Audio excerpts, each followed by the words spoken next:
welcome to RC Kicks. On today's show, after the horrendous failure in the attempt to build the CC02 within, what was it now, 7 hours, and it ended up taking 13 hours just to get the body 99% of the way there. So today we're gonna crack on and try and finish this build. This is day 2 basically, and it's now 9 o'clock, so we're gonna build the chassis and then finish this bloody car, because I am 13 hours in already, so I reckon it's going to take me probably another 4 or 5 hours. So this kit is a bit of a marathon build. So I set that I think I can be finished by 3 p.m. and I need to be finished by 3 p.m. because I'm supposed to be cooking a family dinner. So let's not screw up this one. Let's just crack on. This chassis isn't anything too complicated, it's just a ladder frame chassis with a fixed axle at the front and fixed axle at the back. In this kit you have the option to lock the diffs if you like, or you can leave them free depending on the level of crawling that you want to do. Also you can set different ratios for the gearbox. Right, so we've set out everything. I'm going to need snips. Right, here we go. Okay, so we are now doing, what's first? Is that it? Yeah. Okay, so we're doing page 4 and we're going to do number 2. So it's asking us to basically start with the gears, and there's a split pin already. So I will need those. Right, so GB2.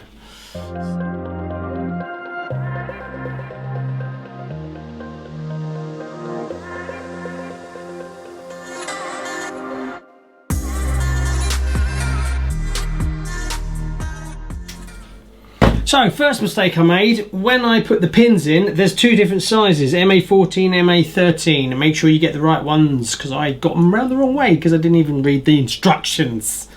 Yeah, dumbass. These will all go together without too much of a problem for you. Also, it's really good to see lots of metal gears in this kit, so some of your money's been put to good use.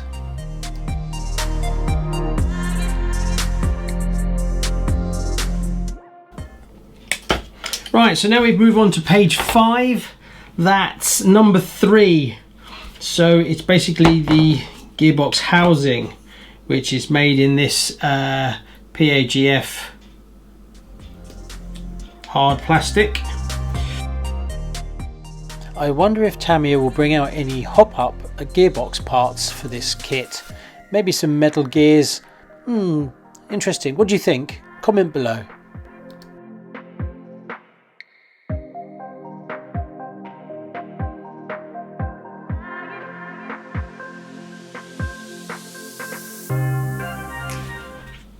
Right, that's done. Lovely. I made a mistake there as well. There's a captive nut that you've got to fit in here, and I put it all together.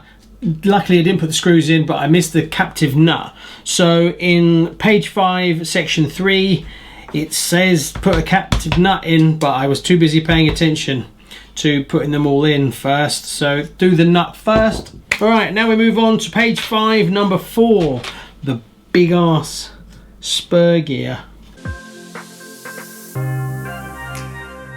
I would like to see this gearbox in full metal, but I can't see it being from Tamiya, but hopefully there'll be some Chinese companies that may machine these up in metal.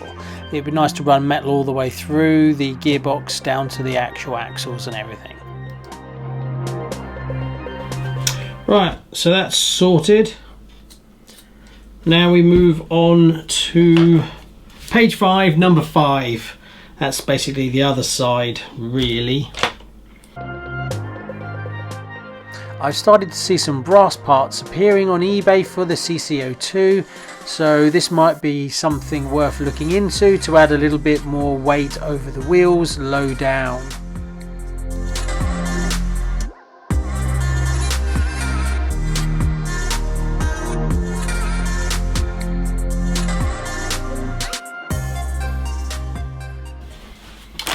So I'm going to put a torque tuned in this one. Not going to leave the silver can. I've got one lying around, so I might as well make the most of it really. It's brand new.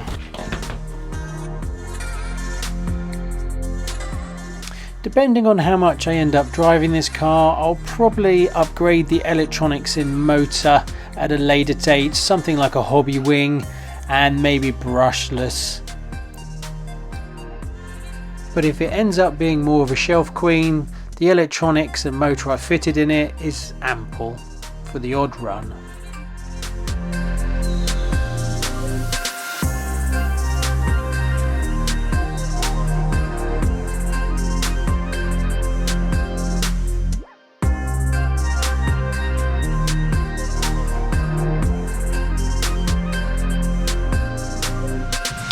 So you've actually got a fully adjustable mount. So you have to set the spacing, which is really good if you want to change the pinions, but you've got to get it right. So don't just push it in and do it up, you've got to back it off slightly. Right, so that's the gearbox done. I'm not sure if I have the orientation of the motor sticker in the right direction or not, so it's pot luck. I might have to take it off and swap it over the other way, because I'm not sure yet where this fits, what orientation. And but then you might not even see the motor anyway, because if it's deep inside, I don't know. Right, so now we move on to page 6, number 8. We are now getting into the chassis. Woohoo! After working on vintage Tamiyas and then jumping back into a brand new kit, you realise the plastics have come on a long way. It's a shame they're not metal rails. I would have liked metal rails, but I don't think it will be too long before we see full metal rails for the CC02 appearing. A company in China is bound to make them if Tamiya decides not to do a hop-up part. So this chassis looks like you can adjust the length of it. There's 3 settings for this, so they're going to do different wheelbase setups. It's interesting. Right, so it tells me to glue in these nuts, especially these weird ones on the end, which is very strange, but I'm doing what it says, so I'll take it. That's what it wants. Also, check out my fancy mug that I bought off eBay. It's a bit blurry. Can't really recommend it. But hey, it was only a few quid. Right. So now we've got to put the chassis rails onto.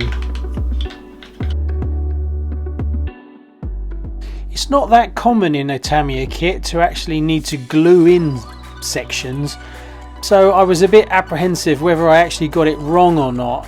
But yes, that's correct. In the end, you have to actually glue these square blocks into place at the ends of the chassis rails.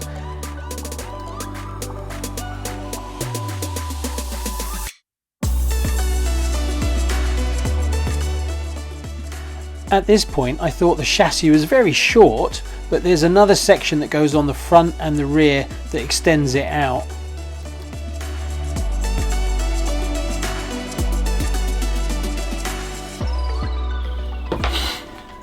What's next? Next, we move on to page 7, number 10, and we're going to need these rails. So these rails are metal.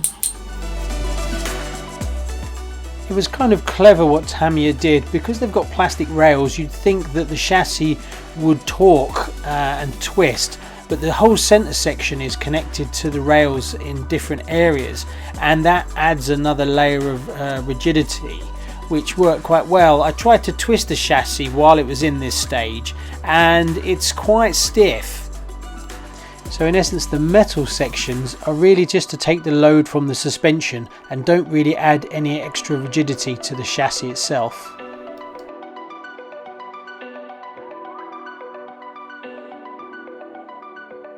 Aluminium suspension mounts are available, but they're very expensive. So you can do an upright and a flat servo steering servo mount. I'm going to stick with the flat. I can always change it at a later date if it turns out to be a better way to go. I honestly don't know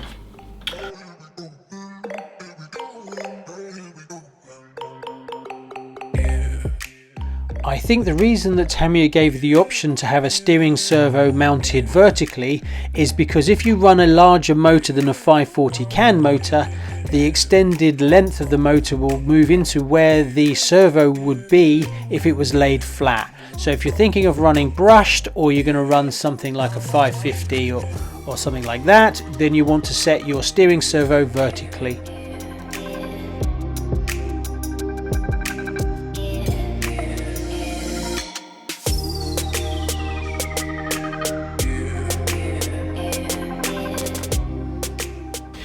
Right, now we move on to page 8, number 13, which is basically putting the rear section on.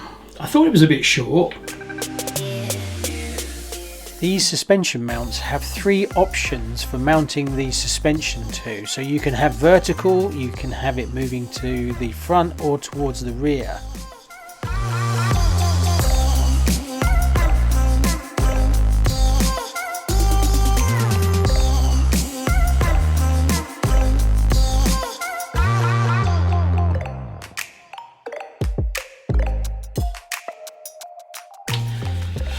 Right, got it. Coming along. Happy with that. Starting to look the part. I can see why they did it. They put metal along here. It's a shame it's not all metal though, I must admit, but price points, right? Okay, so that's done. So we now move on to putting the gearbox in it. Ooh, that's exciting. Page 9, number 14. We drop this into here. And we drop it in like so.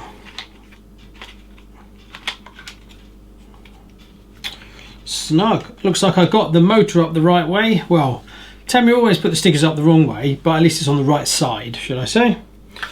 And then we flip it over.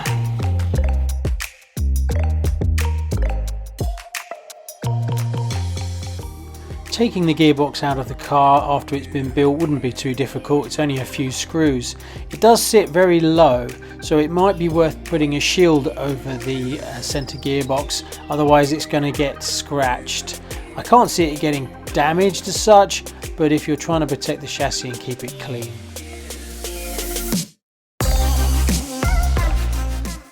Now here you will see I'm fitting an upgraded drive shaft. I didn't buy 2 because they are quite expensive, and I wasn't sure until I fitted it whether I'd be happy with it. Turns out it's a fantastic option, and I purchased another one.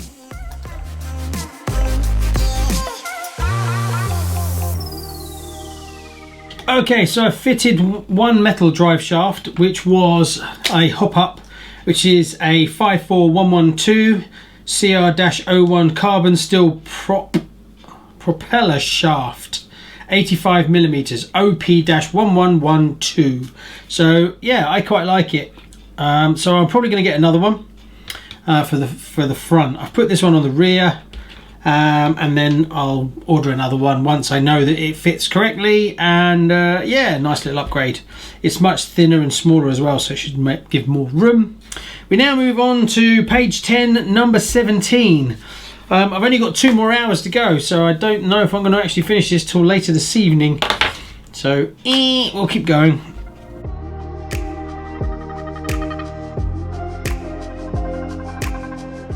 At this point in the build I was having a good time. It wasn't too challenging, so it's actually quite an enjoyable build. There was no stress points at all and no frustration.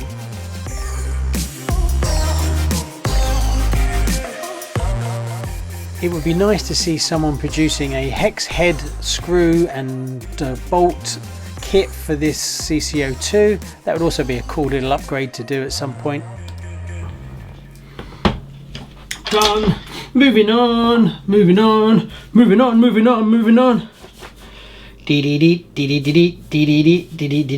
Right, metal. Page 10, number 18. Let's get the metal out.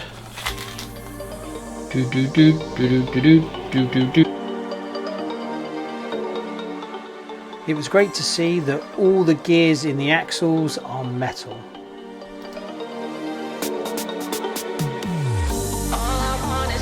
All I want is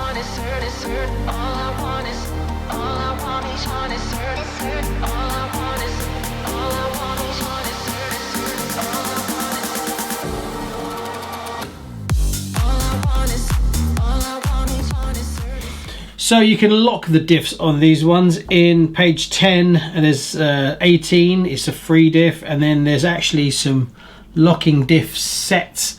I'm not planning on doing kind of rock crawling with this because I've got my TRX4, so I'm happy just to leave it as a road car really, with a little bit of capability. If I change my mind, I can always dismantle them and make it so. These all went together silky smooth, so I had no problems at all. So if you're building one of these and it feels notchy, you definitely want to check it. The whole running gear for this CC02 was as smooth as anything, so I was really pleased.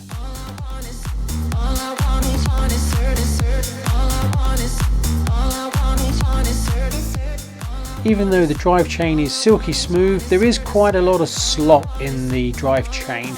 I don't know whether this can be improved at a later date with some modifications or not.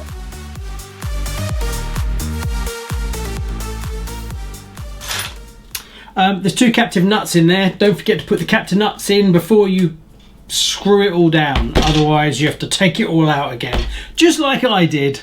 Yay! Dumbass! So it's a few hours later. I had to stop to do some family stuff, but now let's see if we can finally finish it before the end of tonight. I've got about 5 hours maximum, 4 really, to get it finished. I ordered a new metal drive shaft to replace the other one because it does fit perfectly well and I like it, it looks good. So where do we get to? We got to page 1531, so both axles are now fully done. So now it's asking me to mount the first axle, which is the rear one, which is this one here. About 3 weeks ago I placed an order for some metal arms for this chassis. Unfortunately they turned up 2 days after I finished filming and building this.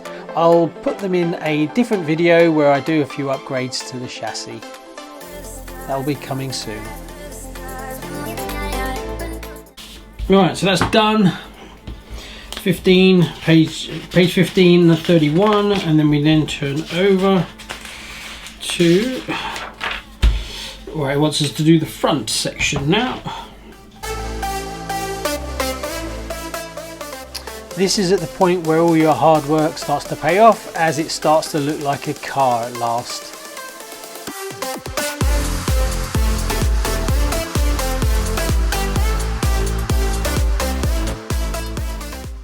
Right, now it starts to come to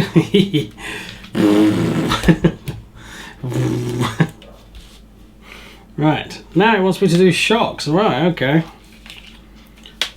So we move on to the shocks. My favourite part. Shocks. When you've done 50 of them, they're all the bloody same.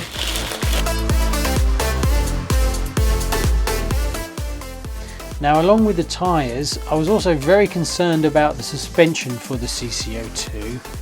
I didn't think it'd be up to much, and the jury's still out. They were better than expected because they supplied with very thin oil, so they are nice and soft, but they don't travel very far. So it could easily be an upgrade path for this chassis to fit longer and better quality shocks. I'll have to keep an eye out and see what turns up on eBay.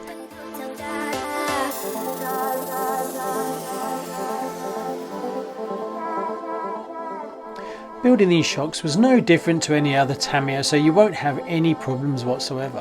One thing I was very surprised at is the actual piston has a fixed head on it, so you couldn't choose different hole configurations.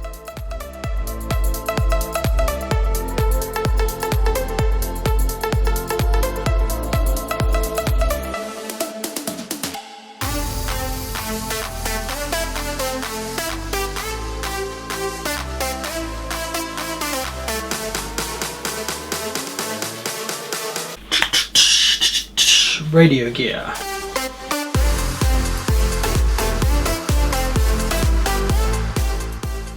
It's very easy to adjust the steering servo when it's fitted It's just 2 screws and you can remove the front section of the chassis to gain access to the servo itself. So don't worry about adjusting it after you've actually installed it.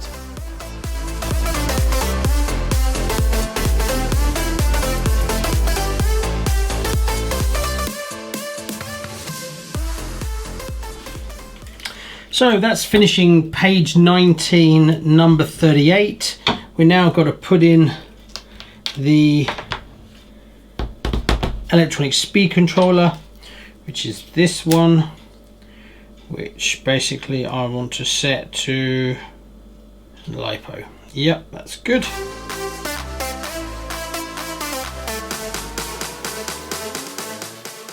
The more time I spent with the CC02 chassis, the more I liked it.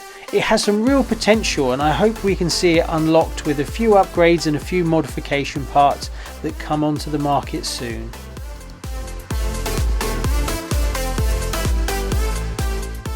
So if you're on the fence and you're thinking you might look at getting a CC02, I can highly recommend it. But if you're not too keen on the G-Wagon looks, I'm sure there'll be some updated bodies coming along soon. As well as this chassis can be at different lengths, so it will be tuned towards different bodies for sure. As it's a ladder chassis, fitting the electronics to this car is a breeze. You get 2 spaces, one on each side, where you have ample room to fit a receiver and an electronic speed controller. Right, that's all the electronics in. I will test them and I have to line everything up and everything, but let's just get it built. I didn't remove this horn, so it should be true, but as you can see it's a little bit wonky, but I can fix that afterwards. Let's just finish building it first before we get that far. This front section to put in, which is this one. So it's in 3 pieces. I would think we'll see some front and rear bumper upgrades, maybe made of brass, appearing soon.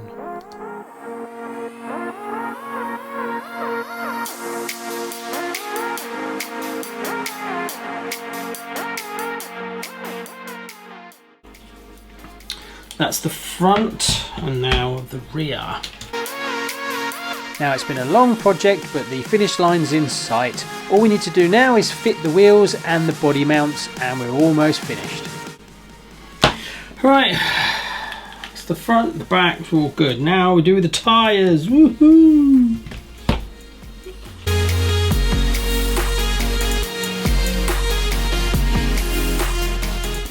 The scale tyres really do set off the body, and the overall look is amazing.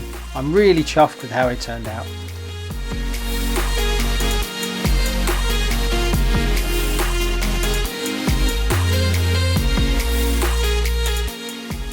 Now in the next video I'm going to take this car for a good run. Also I'm going to give it a full review, and that video will be coming soon.